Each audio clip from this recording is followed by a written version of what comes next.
position.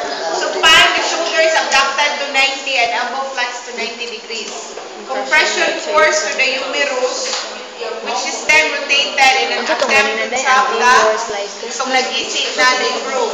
And then response can catch or snap of labrum during the test.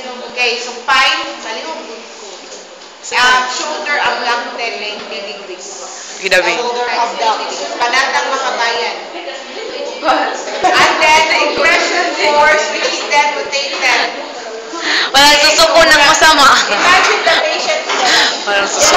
patient in supine position and then ibuha siyang ikuan. Talagang i-rotate externally and internally. Okay, so imagine supine and then i-rotate siya internally. Ana ni mo siya, miss. Wala siya kanaan, miss. Na may higdan. Lima sa kuan. Igawas ni mo siya sa higdanan kani. Okay. Compression rotation test.